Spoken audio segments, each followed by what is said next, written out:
This parking lot is actually owned by the city of like Los Angeles. So there was actually plans for for them like to try transforming this parking lot into like a homeless shelter or stuff. So maybe we think that is also a kind of like a potential for us to really take the step forward.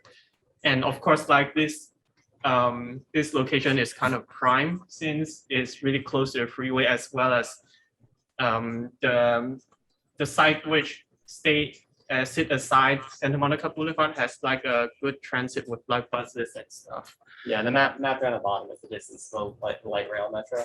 Yes. So it's a 30-minute walk.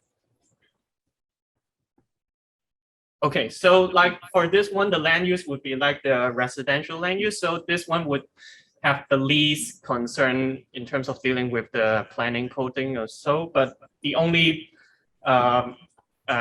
cons that I can say is like it only permits like ground floor construction, which does not allow like multiple stories kind of thing. So yeah, and then the other one is like the Pickle Boulevard. This one is one of this should be the largest sites that we have found so far, which is it should be like 12,000 square feet or so. And so this site is also kind of has a good location in terms of like its stays proximity to Pickle Boulevard, which has like bus services to downtown LA as well as is pretty close to the metro station as well. But this one is also falls into the commercial C2 zone, which I've already mentioned, like there's kind of a tricky terms within the coding stuff.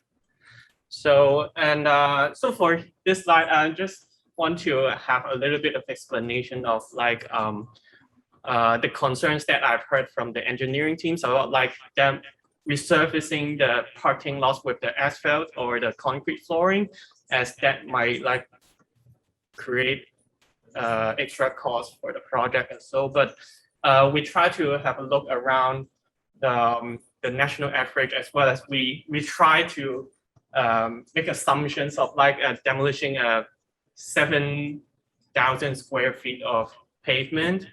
So so from the from the graph we can see like the cost ranges from like 10,000 something to 25,000 something. So I guess that I can say it's kind of like inevitable to have this kind of move since even we are dealing with like vacant lots with soil but we still have to do kind of like a leveling, like ground surface leveling and stuff like to take care of the floor. So no matter which side we are dealing, there must be cost to deal with the ground. So I think that may be like one thing that we have to keep in mind. Yeah, I would say just to put this in perspective, so the cost per square foot here is between 150 and like 370. And the average cost to build per square foot, like overall, including like labor and materials, is around 500 square foot for the area. So this is a very small percentage of the overall cost. And I don't think it necessarily would be factored into the overall cost of the building. Do you have any? Yeah, I just think costs too more on the end here. And these are lots owned by the city. They've put out requests for proposals for development on. So the proposals are mostly mixed use development. So again, there's a commercial as well as a residential portion. So commercial will be ground level and residential will be above. But this is like something we can kind of piggyback on since this lot is already being redeveloped. So there's a pretty clear precedent for how it's going to happen. We don't have to kind of jump through any code loopholes or variances or things like that. So this is kind of central in Leimert Park, which I've never been to, but is a kind of key kind of central triangle location. So obviously it could be very architectural. And the second one is in Chinatown on North Spring Street. This one actually does have a C2 zoning, but they are developing it for mixed use residential. So, and then one last thing I tossed on here is that there was a measure called JJJ, which was like this transit oriented community thing. I haven't researched it too much, but essentially it provides like benefits and incentives for developing in high transit areas. So a lot of the areas we're proposing, almost every single one of them is in one of these high transit areas. So we would get benefits in terms of like, if we provide affordable housing, like we can do more stuff with the zoning, with the open space, with lot coverage, etc. So that's a good story I think we could use in our project. Are they providing just like zoning or like more possibilities, or are they actually providing like financial incentive as well?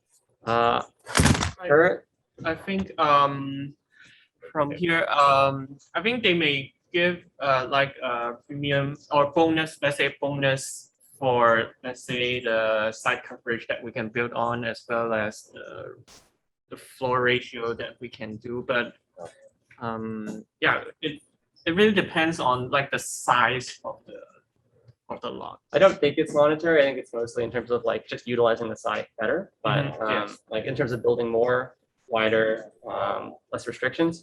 But we can look into the economics if there are any kind of grants or incentives separate from this. Cool. So that's everything. We can just go through them real quick one more time. So refresh everyone's memory. West Adams, this one has the C2 zoning, so not ideal. Wilshire Boulevard, this one is in the Santa Monica jurisdiction rather than Los Angeles. But it is a mixed use one that, because it's in Santa Monica, it's easier to build on, so more viable. And they also have like a affordable housing program, but we still haven't like dig really deep into it. But yeah, just keep in mind there's some kind of similar stuff happening. Purdue, this one is a residential lot that currently is planned to be turned into a homeless shelter. So we could do something around like maybe mid to long term housing for homelessness as well. That could be an interesting story. It's R3. Only issue is that currently the height is 1, so we might have to do a variance if we wanted to build 2 stories, which I think we would just in terms of density.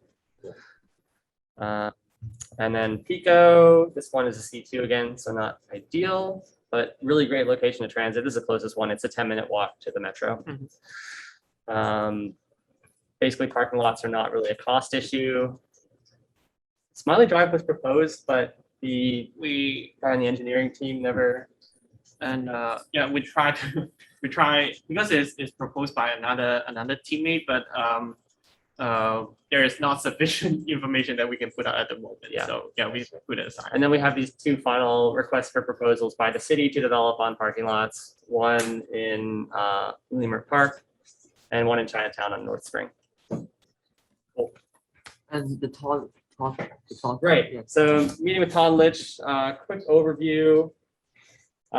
His background is in professional practice. So he's like a practicing architect. So he has really good knowledge of city codes, pricing, like what you need to actually do these developments. So he's going to be a great resource. Basically, we gave him an overview of the dates and talked about how we're going to start organizing the project summary that's due in November. He basically said, like, kind of give him a rough idea of the questions you have as you compile that, and you can help us along the way. We talked about MIC, they'd mentioned that, and like Plant Prefab and Factory OS, that are 2 of the big companies that are doing it. So he definitely said that it has been on the area. The main issues are making sure it meets code requirements and having seismic tie downs. So that would be something for the engineering team to look into in terms of the seismic. We would probably do the code requirements. And he also says to do some rough market analysis just to make sure things pencil out. And by doing that, you would want to see the probable cost of the lot. And then once it's developed, look for comparable buildings in the area and see what those costs are. So the difference between the 2 would be the net profit. Is that something we have to consider, like how much a lot would be purchased for? Do you guys know if we have to consider like how much a lot would be purchased for? Yes. For the design challenge rules, like. I mean, we will have to list like the value of the lot if we're not getting it for free, which I don't think we are planning to. You talked about the Institute of Environment and Sustainability, which is like a group at UCLA that might be able to contribute some resources. We talked about the software list and RS Means, and he has experience with some of these softwares. And that was pretty much it. We'll keep him updated on our meeting I progress. think he's also gonna help us to teach us how to use those softwares if he gets a free time. Yeah. Or we attend one of his classes. Maybe. Possibly. We'll see. I would say related to that, they're also the Solar Decathlon has sent out some emails about applying for mentorship for these environmental evaluations. So we should definitely do that. I think one of the guys was based in Pasadena here, so that seems like the guy we should reach out to for mentorship. Great. And something you can put this into the architecture Google Drive. Yeah, That's all right. Great, thank you. All right. Is there any more questions for architecture team for now? So that team A present first and then. Okay, sure. Cool. Thank you. You guys connect to the projector. We're B. Or B. You guys want A to present first or B? I guess A first now after you talk about.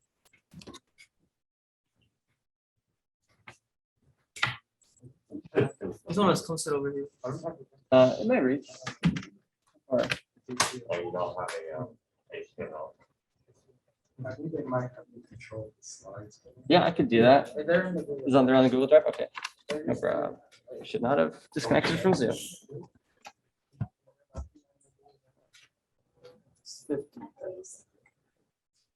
That's how it goes.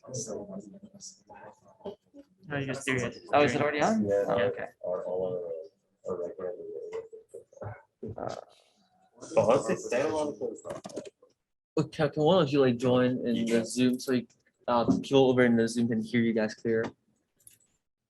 Yeah. Yes, engineer A. Yeah. sterling every. Which Someone chat in the chat. Is it the soil research? which one is it? It's a bit weird. Yeah, the soil. Soil research? IOES? What? What is IOU? Is that like the hospital? Wait a minute. IOU. Oh, okay. What's the doing this in IOU? Oh, it's to environment. Oh, that scared me. I thought that was You thought it was hospital. like the ERs. Like, wait a minute. That scared me. Oh, She's yeah. driving. Like, oh. That's the acronym that I got. Oh, It scared me. Institute of Environmental Sustainability. Did you let us in?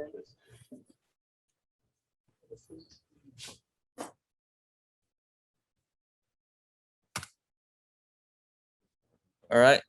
Good. Great.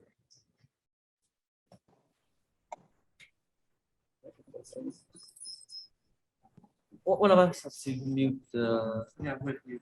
Okay. So we're not really considering specific sites.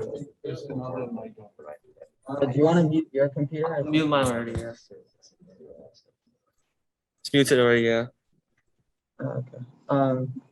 Yeah, so in terms of the soil, I did some research. There was a website that showed all the soil in this count, or actually in California, but they're basically all the same types of soil.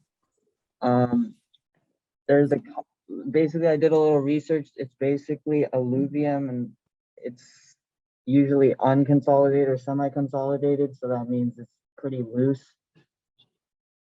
Better? Oh, okay.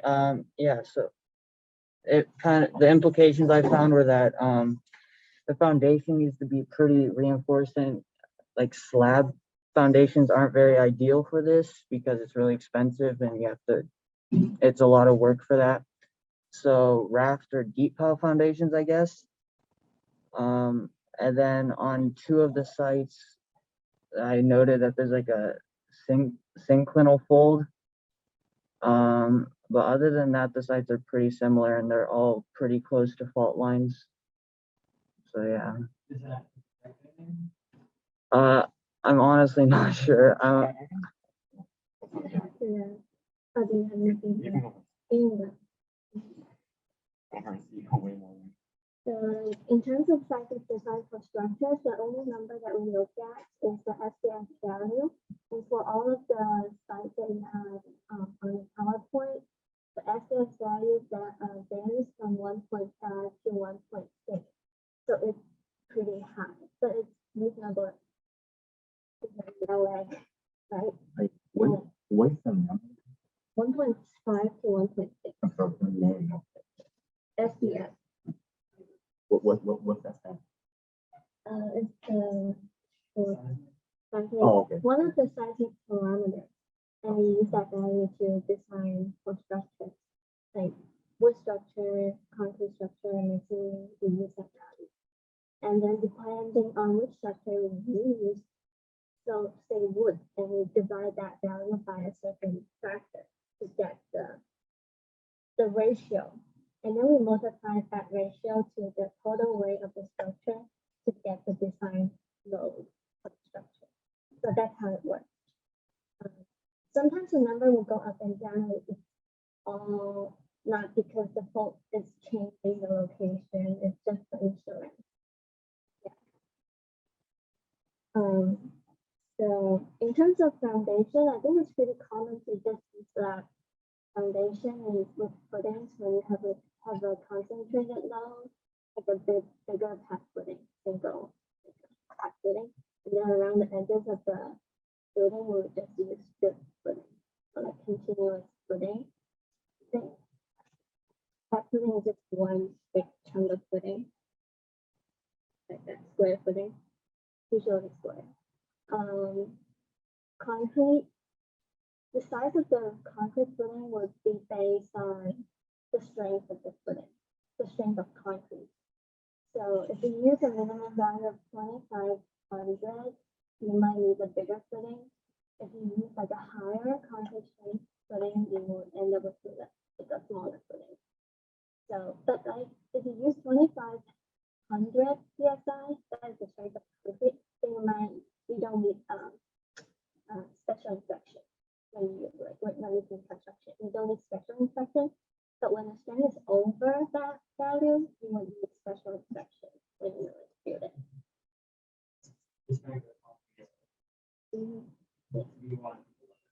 But you can design it for 25.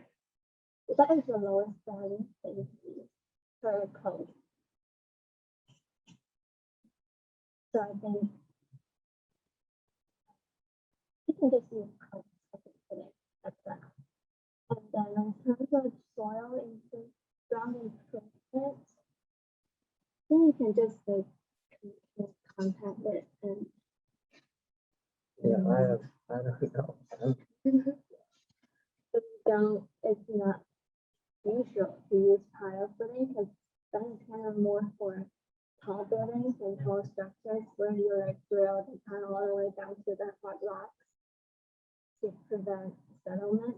But like for like a 2 to 4 story building, I don't think that's what they necessarily. Specifically, one concern is for baseline rate. Yeah, cycling downhill. Mm-hmm. So that would be like a higher one. Strategies for either using carbon or less.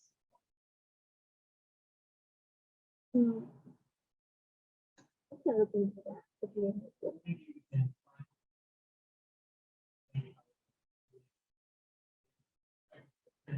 maybe use it.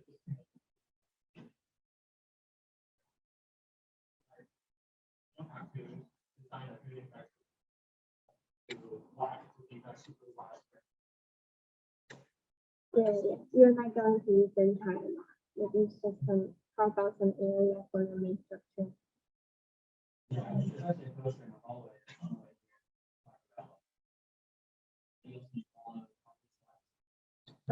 The past concrete. That would be CMU. Our concrete unit. Yeah. That's our CMU, so concrete machine unit. So they're really cheap, and I think that would be feasible in terms of like if you're further in, yeah, like a taller wall. But in terms of foundation, the most typical way to go is the concrete platform grade. So we can definitely look into whether we want to build a foundation other than just pouring concrete all over. I think I got a question. Like, so this is also the question for engineering B, like since the team A mentioned the solar side.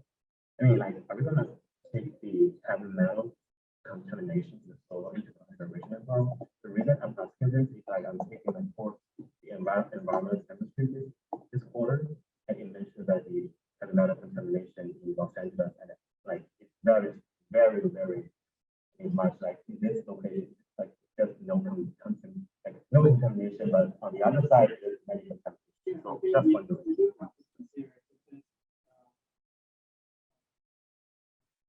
I guess during the excavation, if the site is like seriously contaminated or not, it's contaminated above requirement, and we may have to do extra steps Okay, good. treating the land before we. Okay, that's a great point. I guess.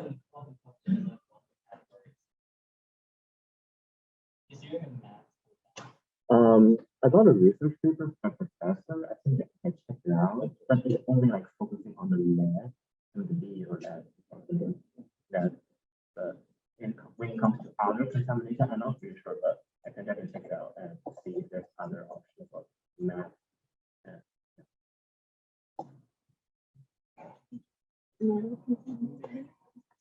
Heavy metal? Yeah. Yeah, I think that's a great point. Alan mentioned, like, if we're going to vaccine, all the constructions that we need to clean up, so make sure that all the vaccines will know. Yeah, I'll add the last thing. Basically, a lot of what I like to do is kind of similar to what Kaiju already covered, but just on alternatives to concrete, I looked a little bit into like permanent wood foundations. Yeah, the biggest concern there would just obviously be like moisture. It seemed like older alluvium, where on the site, is more like heavily clay based, which can be a problem because clay is kind of hard to manage with like draining and like, I don't know, just managing the water like retention of it, I guess. So yeah, if we were to try to use wood, probably trying to go for the more like younger alluvium would, I think, be better. But that's basically it.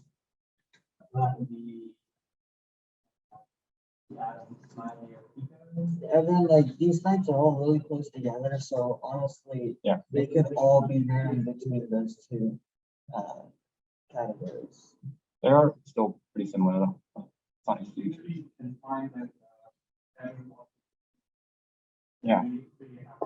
But another thing to add is that when you're for a market, there is like for on the other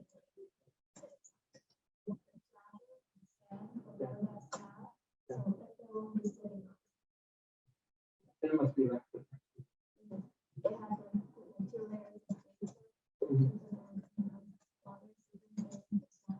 it has like 2 layers And also like, would it be possible that we can add some like coding to the Yeah, I think there are systems that attacks Okay. clear for them. Okay, good. So we can discuss this. Would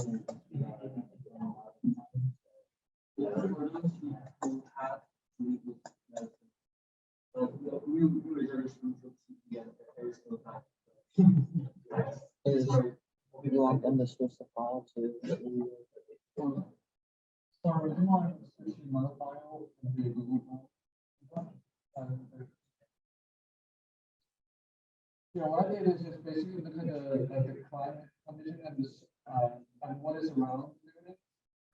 And first, I think the climate in Los Angeles is pretty stable. I don't think it's a big issue for construction, like there's much rain, like no flooding things, and the weather is pretty constant. I just looked to the 5 locations and looked at Google Earth to see if there's, like, since we're using solar panels, for our energy storage, to look if there is any like other tall buildings or trees that could possibly block the sunlight. And like the basic conclusion is that except for the smiley, except for the second location, which I really couldn't, except for the second location, which I couldn't really locate. I think for the other four locations, there's no significant blocks of sunlight. And One thing I just thought, like, there's that one lot that says you're only allowed one.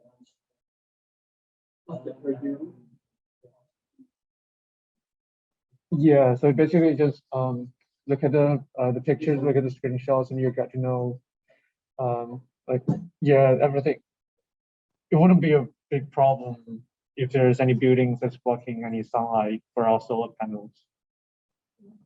Yeah, that's it. So there's no specific. No, look into the 5 sites.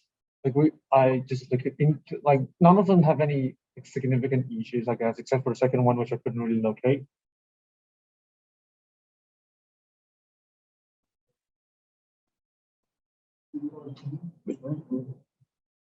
Sorry. Yeah, since we only got the 5 sites, like there was listed before our meeting this week, we couldn't look into like the one you said. There are 2 government proposing projects. Yeah. We didn't really have a chance to actually analyze that, but we can do it. I think I've done 3 large blocks. Yeah, so it would likely be a central location. Yeah, like we can do the similar analysis to that 2 sites too, but we didn't know, like, yeah, we can do that. This is just something to add. So do you have anything in mind in terms of like parking for the commercial? You want to do an outdoor parking, like, story of the structure as parking.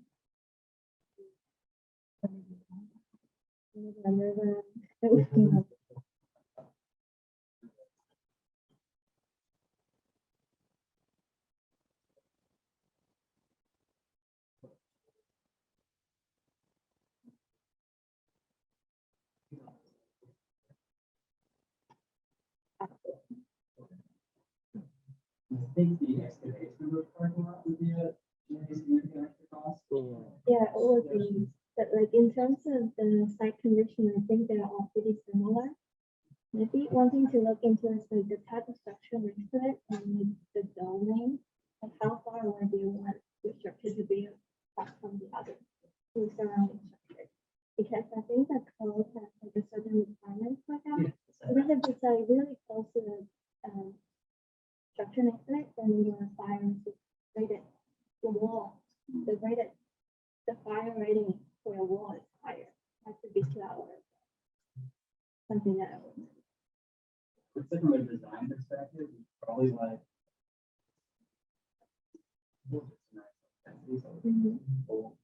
People do more research, so I know like the ratio for like units per our house. If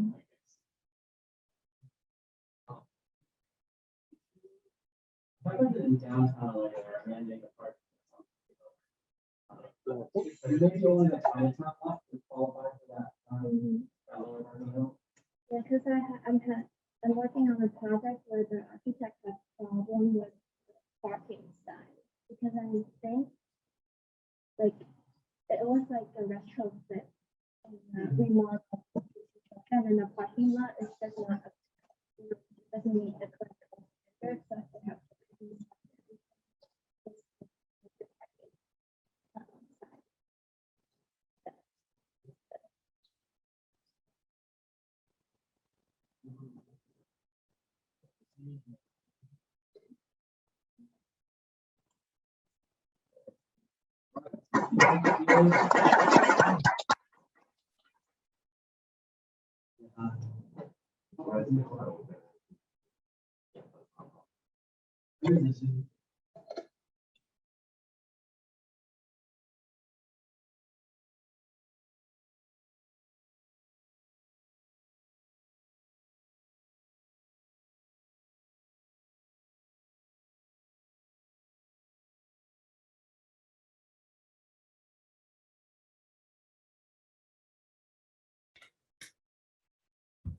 So if you want, I can do the first couple slides.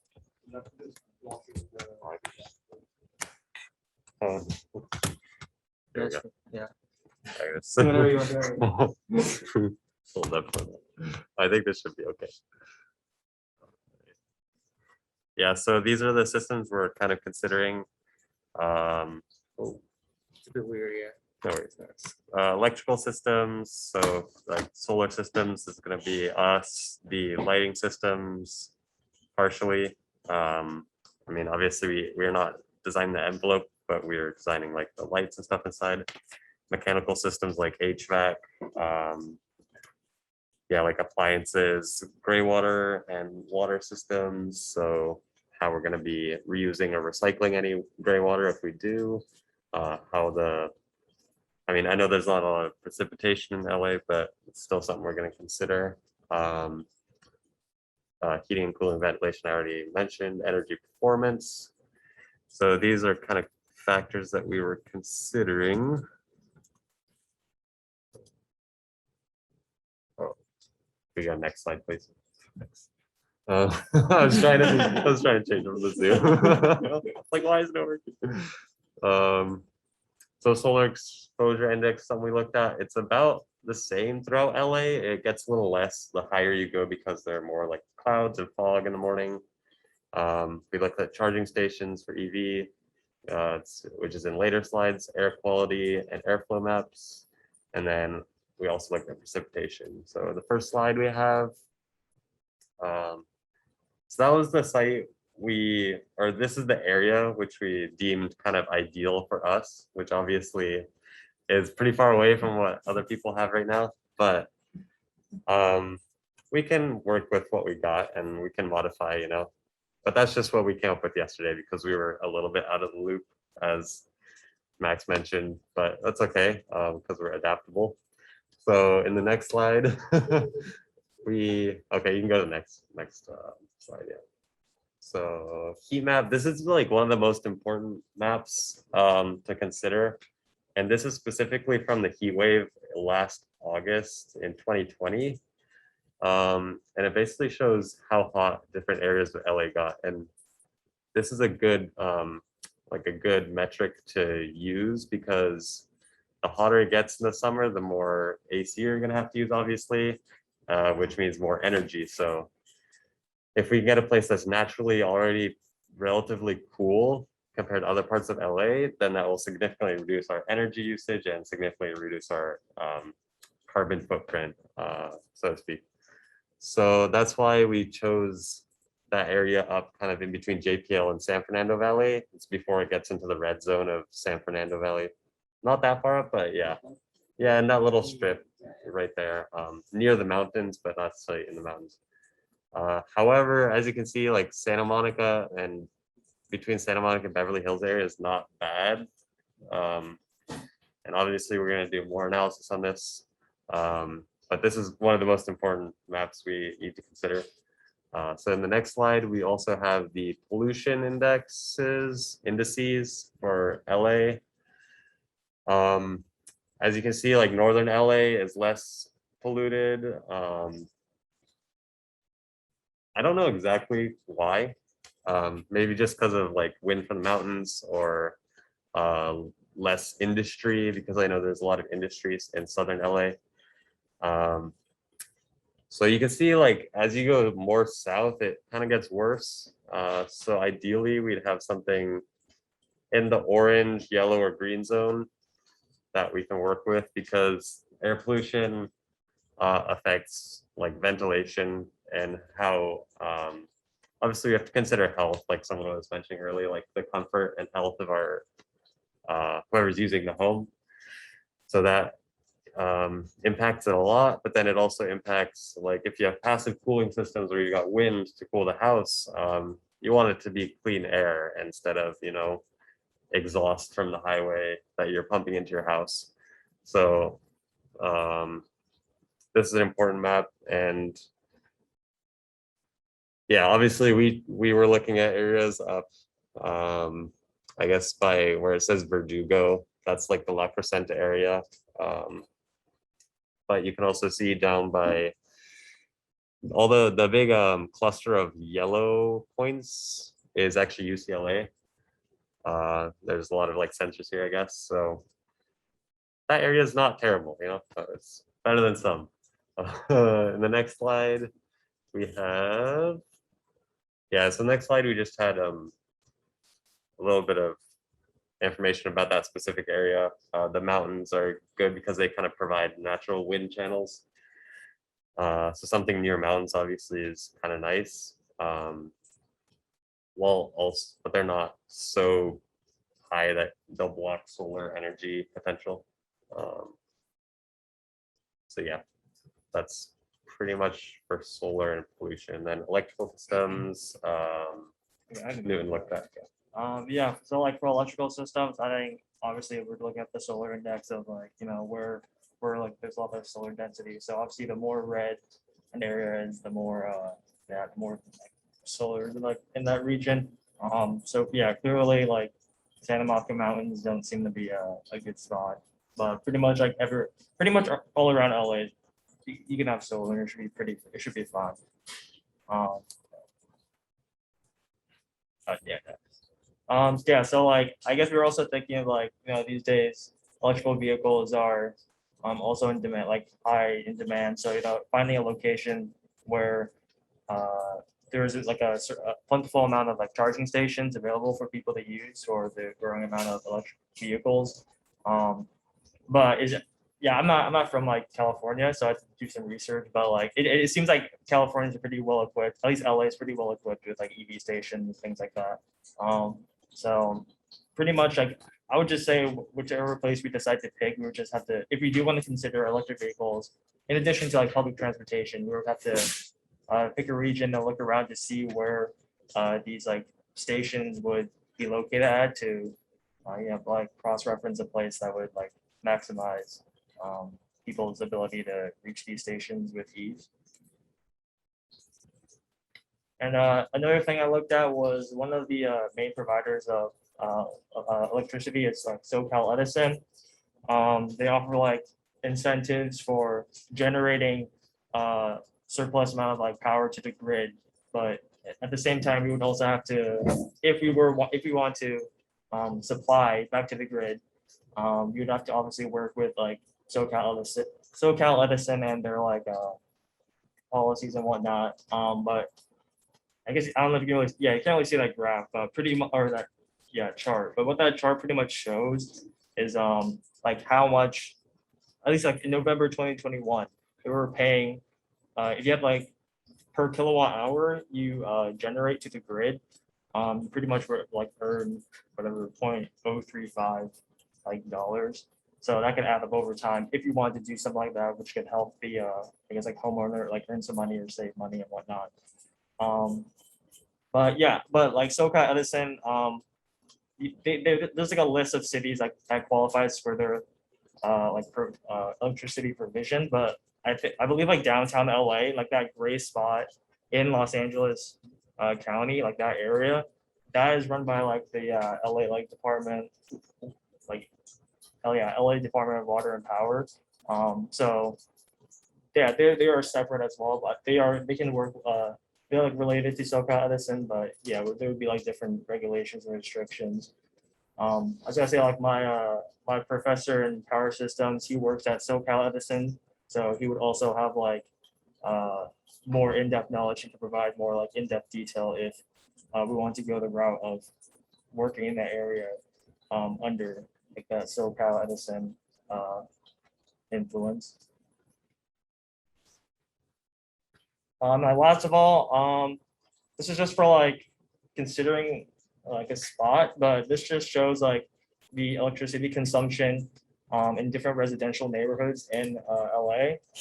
So darker the region, the more energy consumption there is. So I would just say like regarding like a spot to pick, if we have like different options, maybe kind of pick an option where there's like more energy consumption area. So then the buildings the house or whatever we built could help reduce like strain on the grid and maybe even supply to the grid as well, and that would help and help help reduce the amount of stress on the grid. And because there's certain times of the day where the demand for electricity is like higher, so that would force the homeowners to pay more if they were to use the grid and whatnot. But if our buildings could supply to the grid during those times, that would not like give money and like incentives to the homeowner itself, but it would also help reduce strain on other communities and neighborhoods and allow them to probably have electricity at like a cheaper rate. Is it necessary to be in like the same like hyper local region to provide like that electricity, or can it be like anywhere in LA you're still providing electricity via LA's grid? Oh, yeah, well that would just have to work through like SoCal. Like there's like two. There's like LA DWP, like LA Department of Water and Power, and SoCal Edison. So in terms of like where that power necessarily is going to, I'm not like exactly sure because I don't have like their details, but I could definitely ask like my professor who like works there, and I think he's willing to share like more insider information about like where that power could, like if we do pick a region or like a specific spot, then he could probably tell me like where that power could like go to.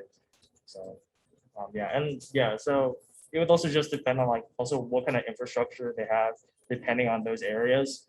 I think overall everything should be pretty much fine, but we just have to find like a specific spot, and more details could come after that.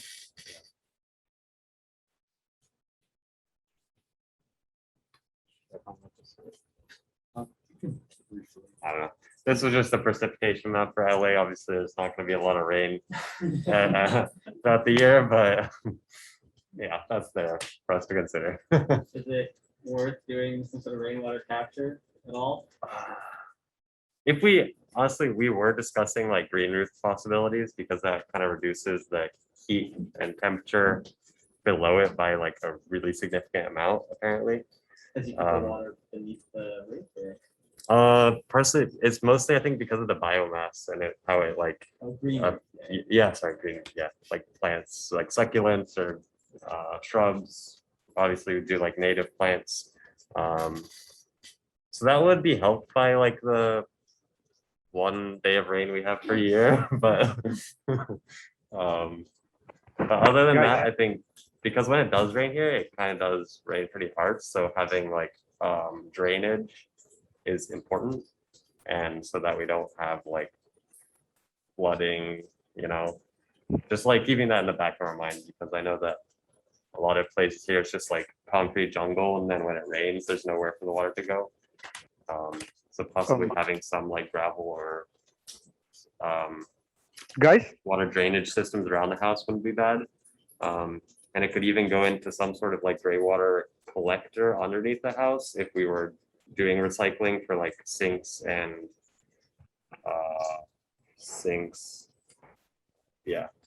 like possibly shower. I don't know. We need to look into that, but there are systems where you can reuse that water and then use it, for example, to flush your toilet, because that's not potable water anyways. I mean, it doesn't need to be. So yeah. Can you hear me, guys? Here on Zoom. So you mentioned that earlier.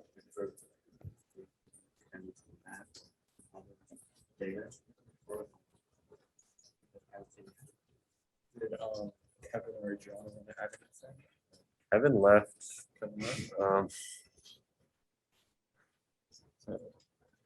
No, we can't. Oh, let me increase the volume at your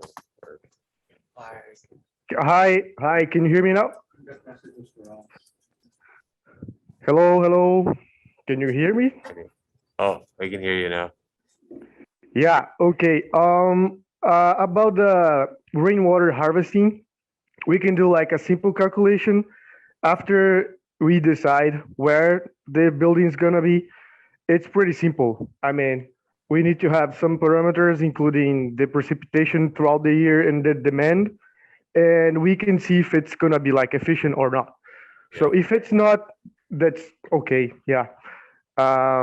And about the gray water system, yes, it's just like you said. We need to have like a separated plumbing system that takes the sewage from the sinks, the shower, and maybe the laundry machines and recycle it. So the only difference is that we need to have a proper, like separated plumbing system for this. And the rest of it is just like well known in literature and also in engineering practice. So yeah, I could help with that. Awesome. Sweet. Sterling left, I think. Maybe? Oh, no, it's the Just as I was. Oh, I think he is. Oh, wait, no. Yeah, he is. Okay, so I think that's pretty much. So that's essentially what we have. Yeah, one of the main considerations was like the solar potential, because like Newton was mentioning, for each like kilowatt that we produce back to the grid, that kind of offsets 1 kilowatt hour that we use. And essentially, I mean, the end goal for us is to get the net energy use down to like 0. So, yeah, that's important. Yeah, so yeah, just to round it out, like our approach is pretty much more just like looking at the different types of factors that we're considering, right? And the ones that are applicable for like choosing a site, just recapping, our electrical system, right? That involves our renewable energy. So we looked at solar index, right? Grid resiliency as well, which Newton talked about, certain electrical providers, right? Our water system, judging, like Adriana said, the viability of like a rainwater capture system, whether or not we want to look into that. We looked at air quality, which kind of factors into like a heating, cooling, and ventilation, right? Whether or not, how much of that we would need to, like that would judge how we would approach that. The heat map as well, that could, depending on the heat, could factor into the efficiency of our solar panels, and also, also influence like our heating and cooling, like how we would need to approach that, and energy performance as well. So that kind of rounds out our presentation. Yeah. Yeah, guys. Yeah, go for it. Okay. Yeah, one other thing about water is before thinking about rainwater harvesting or greywater recycling, we also should be thinking about like saving in the first place. So if we can like provide this design with the newest, plumbing equipment, sink faucets that can save water, and toilets and whatever it is that can save water in the first place is better. So we also should be looking at it. Okay. And also, like, I'm kind of concerned with water harvesting. Like, I actually tried one water tank before, and it didn't work very well. That's not the one we got mold all over. And I got mold. That's so like we need to like kind of like do some more stuff on water quality. So how we can do some filtering or that, or all of the microorganisms in the air. See it.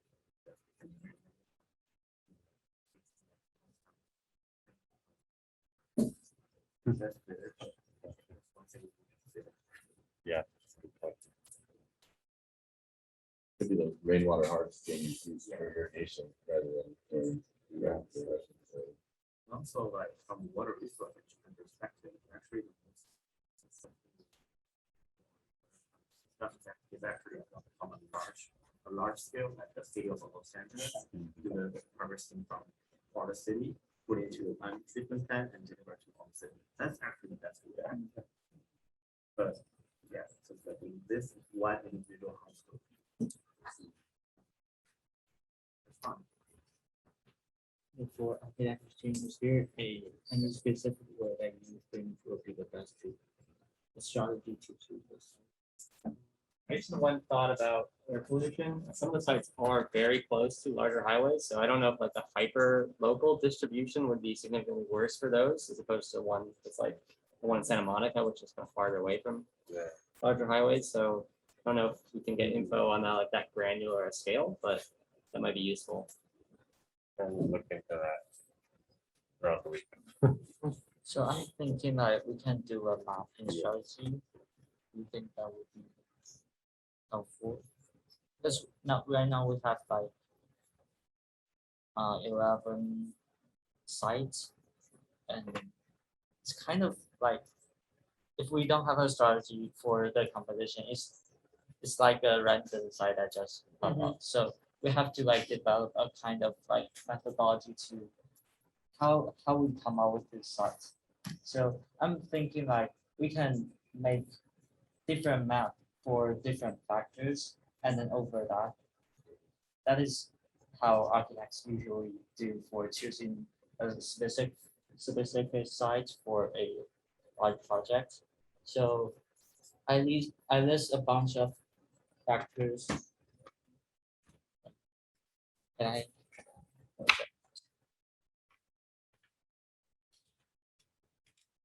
You want to share screen as well, or the others are in the Zoom right now? Oh, you can open the notes in the Google Drive. Okay, I'll share screen. So there's a bunch of the factors I just heard of, and we can produce like different. Oh, I can't map, and then over that. Show the judge how we use this kind of strategy to come out with this specific site. Yeah. I think that would be a good way for this kind of design competition. And how do you think about that? Yeah, and maybe we could also do like just a simple matrix, also just like trying to rate every site, like 1 through 10 on each of these categories, and then we maybe weight the categories themselves as well. Yeah, we can make a form. That could be more like an objective way. In addition to this, which is kind of a more qualitative analysis. If we really want to go into the next step, right now we can just choose from this site for now. Okay. What do you think would be the best? If we can eliminate the commercial zone ones, I think it'd just be too much of a headache. Yeah. Which one? Pickle. Say no to Pickle. This one. West Adams is commercial too. Yeah. The first one.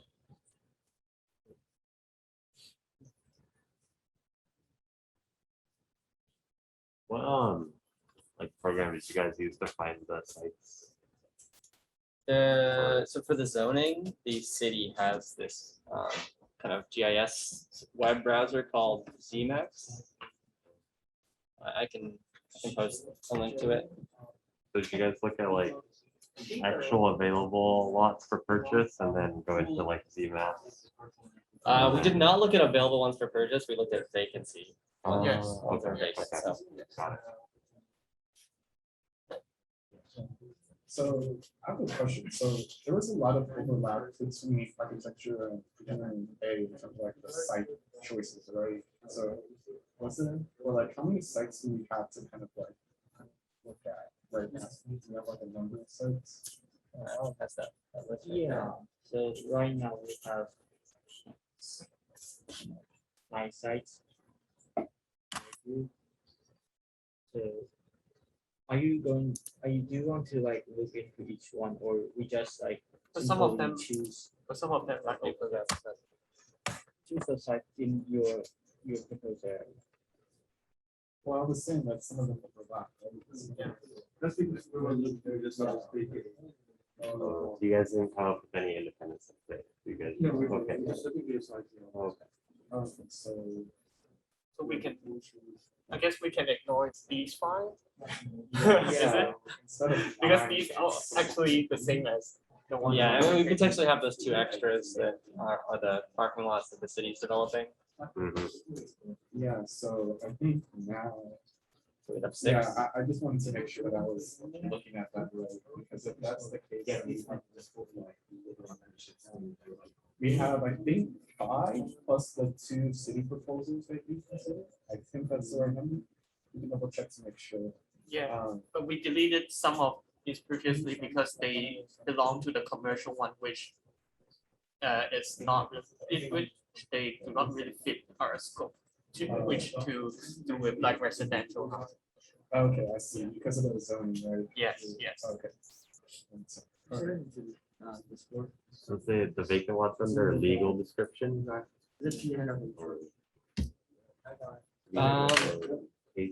Z-Max?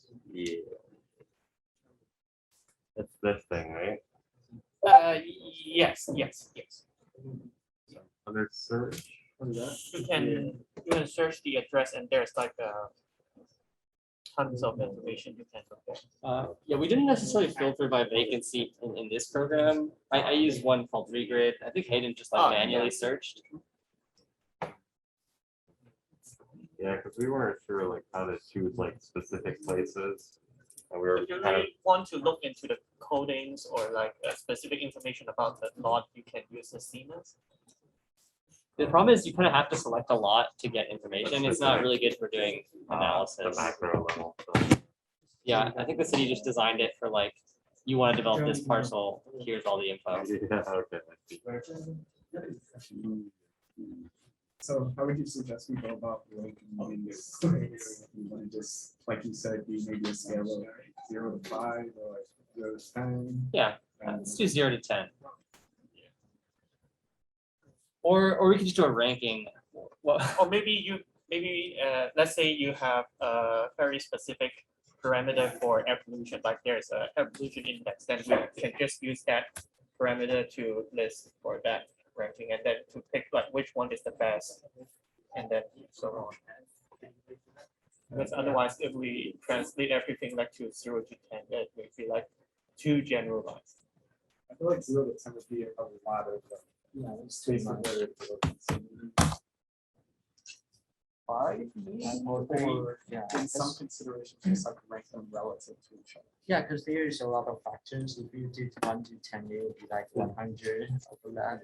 So But should each factor value for people? I mean, some of them could be quantitative, right? Like we're looking at pollution between the different sites. There'll probably be a pretty specific value we could pull. how about this? Team A and Team B produce different kind of map, and then architecture team choose a specific site. Okay. Yeah. It's not a lot of work to choose a site. I mean, I think it's important, but I personally think it'd be better to spend time analyzing the site rather than choosing specific site. We're gonna Yeah, the problem 30 is days. we really need to have a kind of strategy to like tell the judge how we choose a site.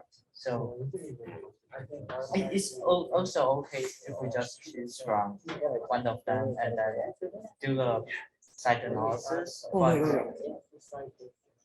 Do you want to take a good picture first? What's that? Group picture, because you gave a talk, right? Oh, sure. Yeah. You guys just do a quick group picture first for Esteban. Is that okay? You all like me stand over, over there? Yeah.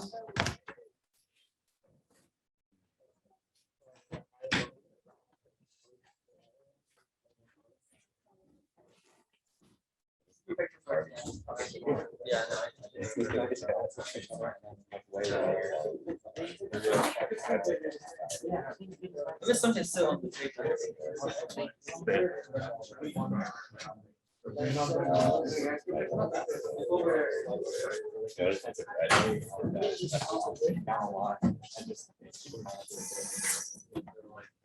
All right.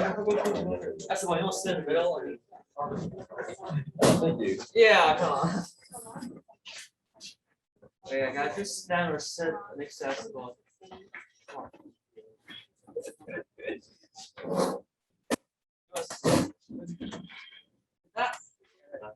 Just sit down, Alice. Okay, everyone smile real big. Okay. Yeah, that never gets old. All right. Look, no mask off? We'll see. No mask off. Okay. 3, 2, 1, smile. Do a happier pose. Like, yeah. Okay, 3, 2, 1. Smile, smile, and smile. Great. Thank you, Esteban. Thank you. Alright, let's go back. Oh, are you have to leave? Yeah. Oh. Oh yeah, just go back to the meeting. Nice selection, nice selection. Yeah. Thank you guys so All much. right, have a I'll good see you next weekend.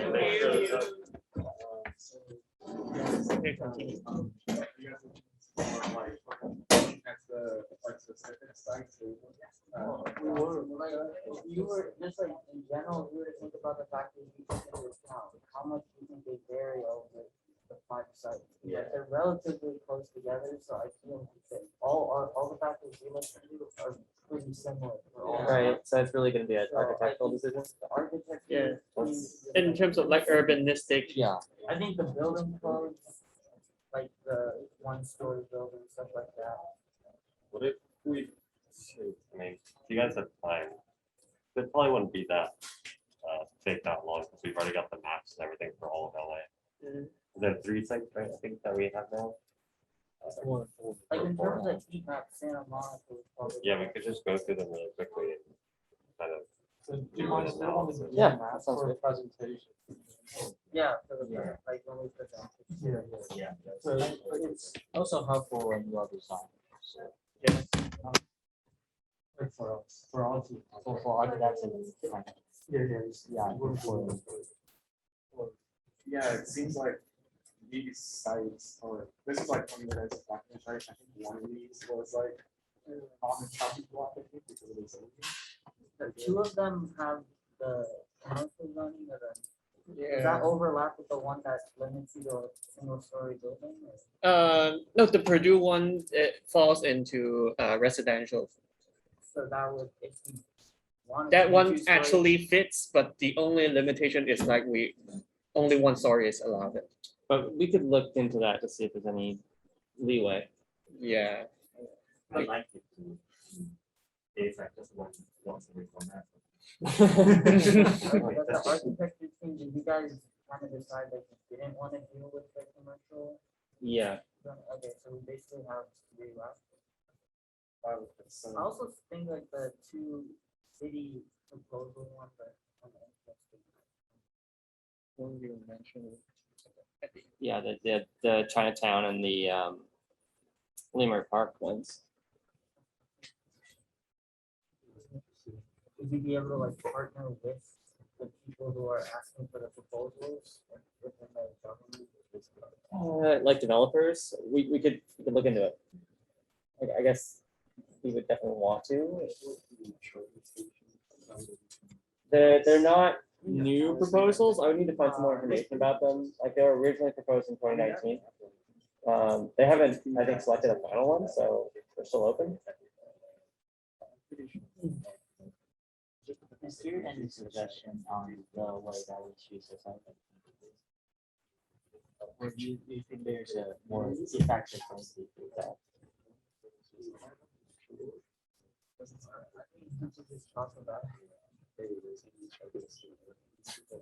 So right now I'm thinking like just do the mapping.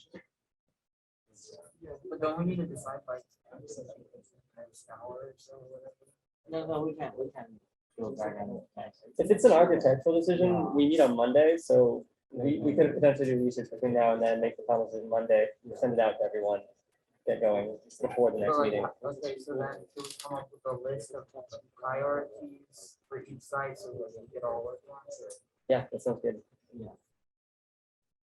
So for next, we will do architecture programming, which is not, also not like we going to it. It's not days. But that is like the drive for design. It's like pre-design. Yeah, we can use that. So it's happening. Also looking at the building standards and that's half-hour walks to Metro. I think that's like too long. With this bus that's closer. Yeah. There's actually like bus network, like the BBB and the Metro bus is 720. No, sorry, at 4. And bus number 4 to downtown LA. Just like the Metro one. Yeah. Yeah. At least like there's local bus coverage and like a cross town, not county, like to downtown LA service.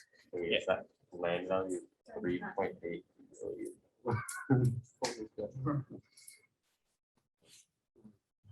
For the Wilshire one. The Santa Monica one. The Santa Monica? Yeah. Yeah. I believe that. As close to the ocean tends to be cooler. So So like that cost for the land is factored into our total cost, right? Like I saw the slide show, like Northwestern or something. They had the whole It thing should added, be, like, but I posted the price tag on the slide is because at least it's directly copied from like the city database. But for the other sites, like do you know like there's any? There's a database. Yeah. I remember Todd Lynch told us to look at like just Zillow and other sites like that to get an idea of what like similar. But I like to be honest, I guess, except or maybe like all the sites are more or less the same because it's LA. I mean, I think the value actually varies a lot, depending. But the thing is, like, we could, sell those units for more, so potentially make a profit. I don't know how who's doing the financials right now, or who has.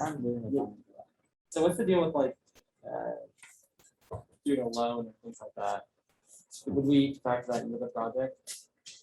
I really don't know, because I'm not a economics student, so I have to do a lot of calculations, like to come up with the numbers.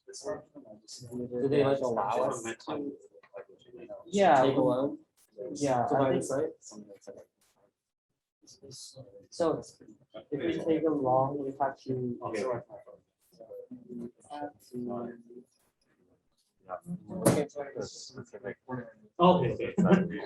locations you've eliminated. This kind of measurement to like, Looking at is that profitable or we will have to, right?